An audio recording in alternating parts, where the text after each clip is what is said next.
దాన్ని కూడా స్టోరీ, అసలు ఏం జరిగిందో స్టోరీ చెప్పరా అంటారు. అదనమాట. ఆ విధంగా ఆ భావంతో నేను అంటున్నాను. ఓకే, అయితే దావీదు చాలా మంచోడు, బిగినింగ్లో చాలా మంచోడు, అర్థమైందా? దావీదు గొలియాతు గారిని చంపేశారు, అర్థమైందా? గొలియాతు గారిని చంపేసిన తర్వాత దావీదుకి ఏం సమస్య రాలా, కానీ సమస్య ఎవరికి వచ్చింది తెలుసా? సౌలుకి వచ్చింది. ఎందుకనంటే అందరూ కూడా దావీదును పొగడటం మొదలుపెట్టారు. పొగడటం మొదలు పెడుతుంటే సౌలుకి టెన్షన్ వచ్చేసింది. తర్వాత ఆల్రెడీ సౌలుకు ఒక సమాచారం వచ్చేసింది. ఏమని తెలుసా? నెక్స్ట్ రాజు దావీదే అనేసి. మనోడికి ఒక కొడుకున్నాడు, ఎవరికి? సౌలుకి. అతని పేరు యోనాతాన్. ఏ తండ్రికైనా కోరుకుండేది ఏంటంటే తన కొడుకు రాజు అవ్వాలని. ఎవడో పనికి మాలినోడు, గొర్రెలు కాసుకునేవాడు వాడు రాజు అవుతాడంటే ఎలా ఉంటుంది? ఎవరికైనా కోపం ఉంటుంది. కాబట్టి నా కొడుకు రాజు అవ్వాలంటే ఒకటే ఒక మార్గం, దేవుడు ఎవరినైతే రాజు చేద్దాం అనుకున్నాడో ఆయన లేపేస్తే పని అయిపోద్ది. అందుకనే దావీదు చంపడానికి ప్రయత్నాలు మొదలుపెట్టాడు సౌలు. దావీదు మంచోడు. దావీదు ఏం చేశాడంటే తిరిగి దాడి చేయలే. గొలియాతుని చంపినోడు సౌలును చంపడం పెద్ద విషయం అండి, కానీ ఆ ప్రయత్నాలు చేయలేదు. ఆయన పారిపోయాడు.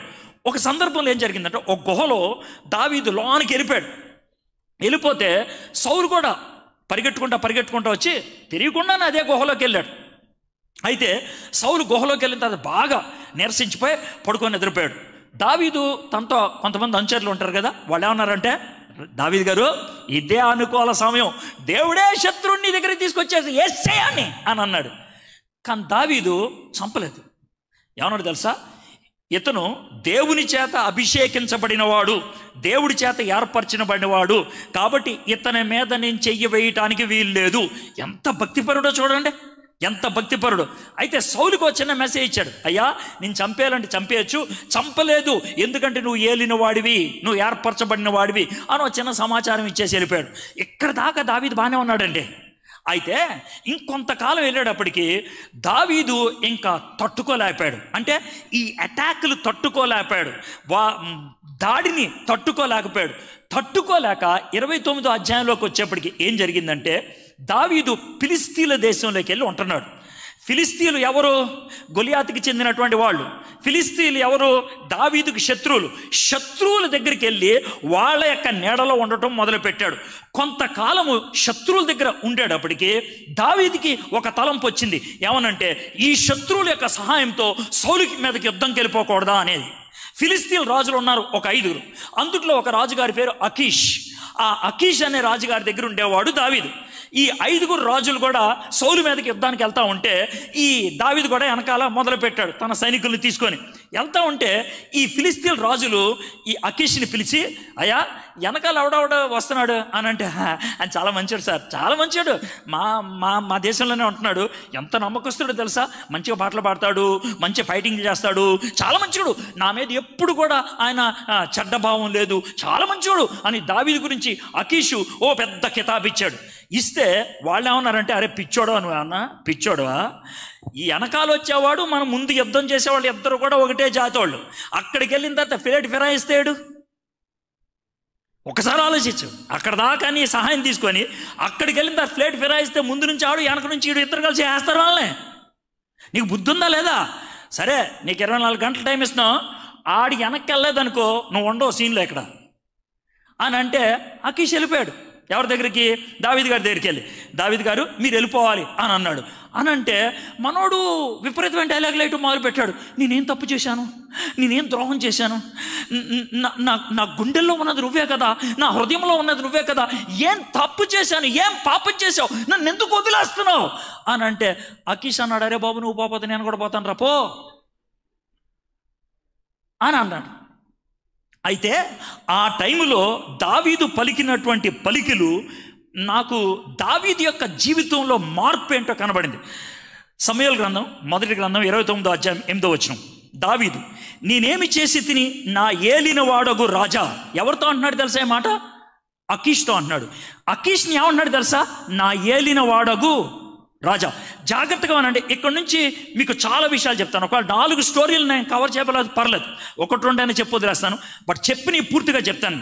ఇక్కడ నా ఏలిన వాడగు రాజా అని శత్రు రాజు, ఫిలిస్తీన్ల రాజుని అంటున్నాడు. ఇదే దావీదు గొలియాతు ముందు నిలబడినప్పుడు ఏమన్నాడు తెలుసా? రే సున్నత లేని ఎదవా, ఏంట్రా నువ్వు నన్ను చేసేది, ఏంటి నువ్వు అని పచ్చి బూతులు తిట్టాడు. అక్కడ కానీ ఇక్కడ అదే శత్రు రాజు దగ్గరికి వెళ్ళి నీ వాంఛన్ నీ కాలు మొక్కుతానే అని అన్నాడు ఆయన. ఇప్పుడు అర్థమైందా మీకు? దావీదులో ఎంత చేంజ్ వచ్చిందో తెలుసా? ఎందుకో తెలుసా? దేవుడితో నీకు ఉండాల్సిన కనెక్షన్ లేకపోతే ప్రతి పనికి మాలినడక సంకనావుతావు నువ్వు. మీకు అర్థమయ్యే భాషలో చెప్తున్నాను నేను. దేవుడితో కనెక్షన్ లేకపోతే, దేవుడితో సంబంధం లేకపోతే, దేవుడితో ఉండాల్సినటువంటి సహవాసం లేకపోతే ఎవరిని చూసినా నా రాజా నువ్వేనా నా బంగారం అని అంటావు. ఎవరినైనా సరే నా ఏలిన వాడొక రాజా. ఇంకేమన్నాడు తెలుసా? నీ శత్రువులతో యుద్ధము చేయుటకే నేను రాకున్నట్లు నీ యొద్దకు వచ్చిన దినము నుండి నేటి వరకు నీ దాసుడినైన నా యందు తప్పేమి కనబడని అకీష్ని అడిగాను. నీ దాసుడినిరా నేను, నీ బాంచన్, నీ కాలు మొక్కుతా. నీ జీవితంలో అలాంటి స్థితి వచ్చిందా? దేవుడితో సంబంధం పోతే ప్రతి పనికి మాలిన వాడు కాలు పట్టుకుంటాను. ఇక్కడ అకీష్ కాలు పట్టుకునే పరిస్థితి దావీదుకి ఎందుకు వచ్చిందో తెలుసా? దేవుడిని వదిలేశాడు. అదే దావీదు గొలియాతుని బెదిరించాడు. అదే దావీదు సౌలుని చంపడానికి అవకాశం వచ్చినప్పుడు వదిలేశాడు. ఇక్కడ ఏమన్నాడు తెలుసా? నీ శత్రువులతో. అకీష్ శత్రువు ఎవరో తెలుసా? సౌలు. ఆ శత్రువులతో యుద్ధం చేయడానికి నేను వస్తున్నాను అన్నాడు. శత్రువుతో యుద్ధం చేయడానికి వచ్చేసాడు. అంటే తన రాజుని, తన ఏలిన వాడితో యుద్ధం చేసే పరిస్థితి వచ్చింది. దేవుడితో కనెక్షన్ పోతే దేవుడు నీ చుట్టూ ఎవరినైతే పెట్టారో వాళ్ళని అంగీకరించలేవు. గుర్తుపెట్టుకోండి, దేవునితో సంబంధం సరిగ్గా లేకపోతే పచ్చి భాషలో చెప్పాలంటే భర్త భార్యను ప్రేమించలేరు, భార్య భర్తను గౌరవించలేరు. పిల్లలు అమ్మా నాన్నని గౌరవించలేరు, అమ్మా నాన్నలు పిల్లల్ని సరిగ్గా చూడలేరు. ఎందుకో తెలుసా? దేవుడితో కనెక్షన్ పోతే ఈ కనెక్షన్లో ఉండవు, సరిగ్గా ఉండవు. మీ కుటుంబాలు అలా ఉన్నాయా? మీ సంసార జీవితం అలా ఉందా? మీ యొక్క వ్యవహారం అలా ఉందా? దానికి ఒకటే ఒక రీజన్ ఏంటంటే దేవుడితో ఉన్నటువంటి కనెక్షన్ ఆయన పోయింది. సరే, దావీదుని పంపించేశాడు, వెళ్ళిపోయాడు. దావీదు ఎంత మొండి పట్టులో ఉన్నాడనంటే నేనింకా ఆగలేను, ఏమైనా సరే శత్రువుని చంపేయాలి. ఎవరా శత్రువు? సౌలు. కారణం ఏంటి తెలుసా? తట్టుకోలేకపోయాడు. మీకు ఒక మాట చెప్తాను, మీరు ఈ డైలాగ్ ఎప్పుడైనా వేసారేమో చూడండి. ఏంటనంటే మీలో కొంతమందికి శ్రమలు ఎక్కువ ఉంటాయి, శోధనలు ఎక్కువ ఉంటాయి, కష్టాలు ఎక్కువ ఉంటాయి. ఓపిక పడతారు. పెద్ద ఆయన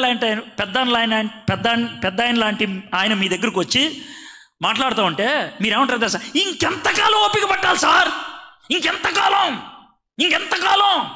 దావీదు అదే డైలాగ్, ఇంకెంతకాలం ఓపిక పడతాను, అయిపోయింది, ఏ శాస్త్రం నేనే వెళ్ళే. నీ లైఫ్లో ఆ డైలాగ్ వచ్చిందా? ఇంకెంతకాలం?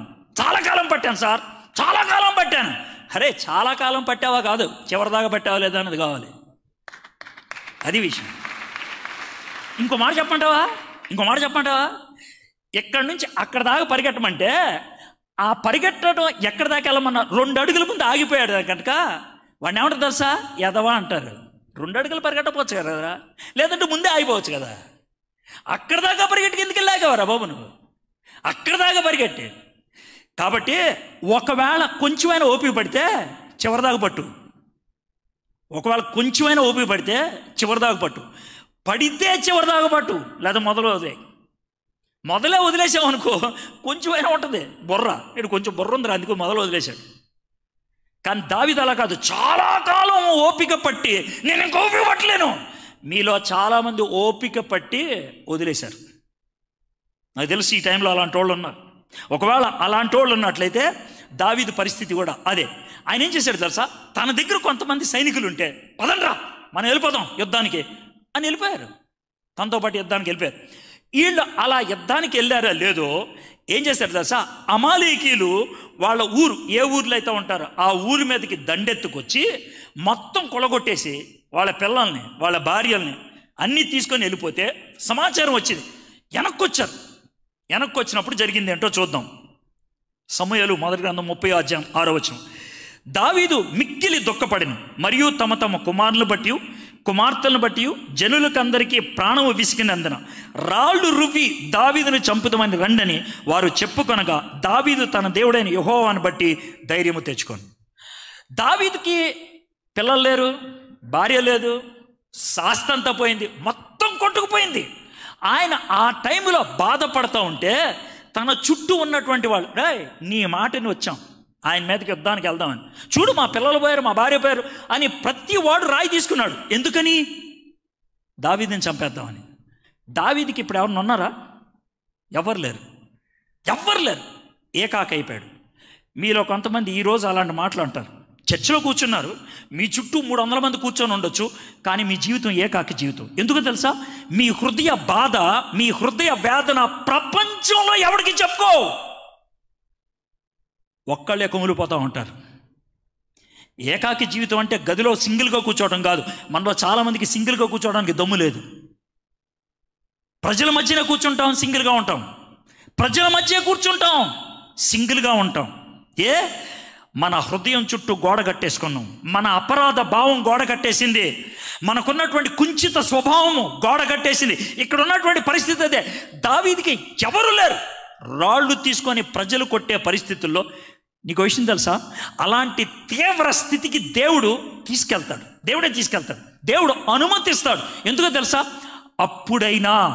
అప్పుడైనా నీ బుర్ర పనిచేస్తుందని. అప్పుడైనా పంది పొట్టు తింటున్నప్పుడు తప్పిపోయిన కుమారుడికి బుద్ధి వచ్చింది. రాళ్ళు పట్టుకున్నారు దావీదు చుట్టూ ఉన్న వాళ్ళు, అప్పుడు అతనికి బుద్ధి వచ్చింది. తప్పిపోయిన కుమారుడికి బుద్ధి వచ్చినప్పుడు వాళ్ళ నాన్న గుర్తొచ్చాడు.